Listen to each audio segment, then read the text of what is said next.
everyone, and welcome to day 4 of this week of festive videos. I really hope you're enjoying this week so far. Today I'm going to be sharing 10 easy winter sensory play activities for your kids and babies.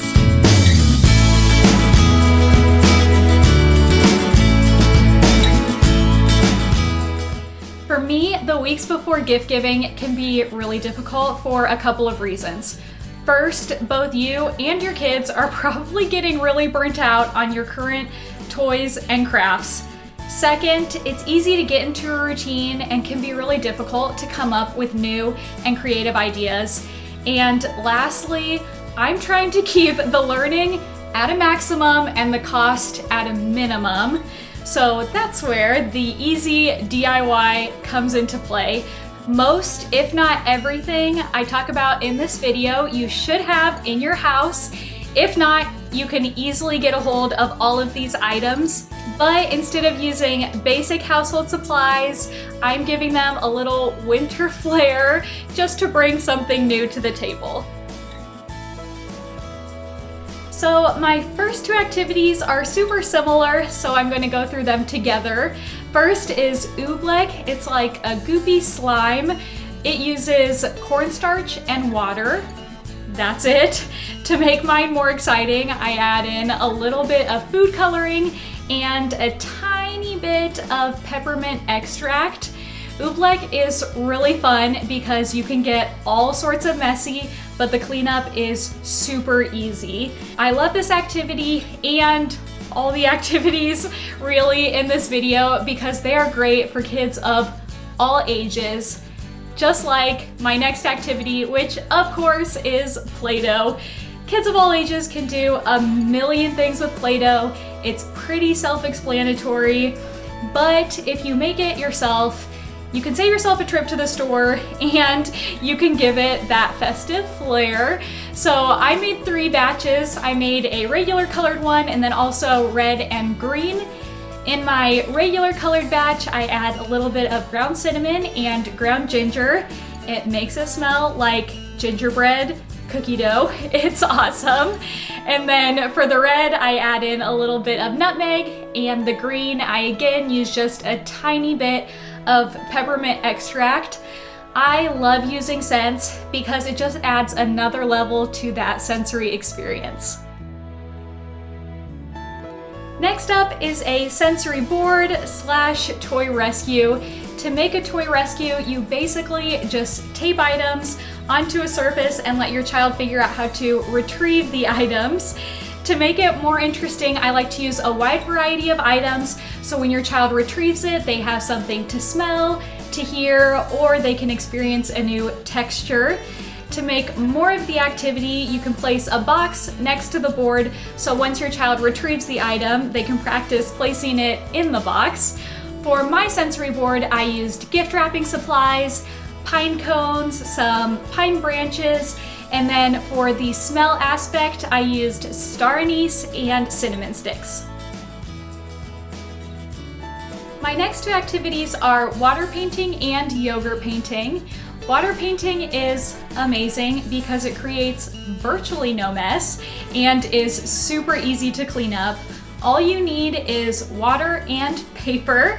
Construction paper works best. We didn't have any, so we just used a brown paper bag. For babies, it's easy for them to just use their fingers, but as they get a little bit older, you can start adding in some other painting supplies like paintbrushes or stamps. We also tried using Q-tips to work on babies' pincer grip. The next activity is yogurt painting. For this, again, you just need the yogurt and paper. This activity can get slightly messier, but it's still super fun for kids. I like to use yogurt with babies rather than regular paint for when they inevitably try to eat it. We tried this again just with our brown paper bag, and then I added a little bit of food coloring to the yogurt. It wouldn't be a sensory activity video if I didn't include some water play. Bubble foam is my indoor water activity of choice because it's slightly more manageable. To make bubble foam, you just whip soap and water with a hand mixer.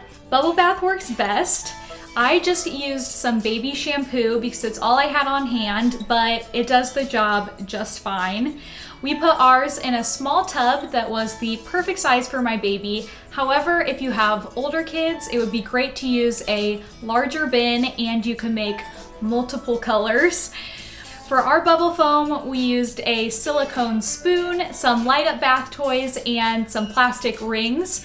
This activity would also be super fun with some small cups. You can never go wrong with a sensory dig, and don't worry, I have you covered with 3 types of digs. First up is your classic sand dig, but to make it more interesting and slightly less messy, we made moon sand. To make moon sand, you just need flour and oil. I used coconut oil, but I think it's commonly made with baby oil. We also added ground cinnamon and ginger, which made it smell like gingerbread. Our second dig is fake snow, which is perfect for this time of year. To make fake snow, you just need equal parts shaving cream and baking soda. It creates a fluffy consistency that, like real snow, can hold its shape or crumble apart.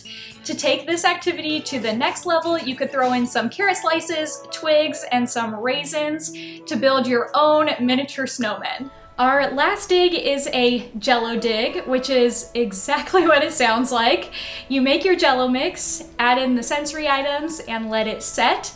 Once it's set, your kids can dig out the items however they want. Using a spoon is great practice for kids that are learning how to eat with utensils. For our dig, we stuck with the winter theme by adding in ornaments, beads, and some pine cones.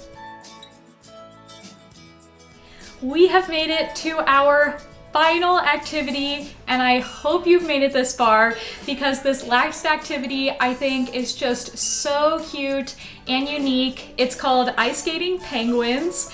This activity requires little prep and minimal cleanup. A mom's dream. For this, you just need penguin figurines. I purchased mine super cheap on Amazon. You also need an ice cube tray and a cookie sheet. Then for play, you just push the penguins around on the cookie sheet while the ice melts. This activity is really great for babies because ice is a completely new sensory experience. That is everything. I hope this video gave you some inspiration and some exciting things to try with your littles. Please let me know which activity was your favorite in the comments below. I look forward to seeing you in tomorrow's video, which will be the last video in this festive week of videos. Thank you so much for joining me. Bye guys.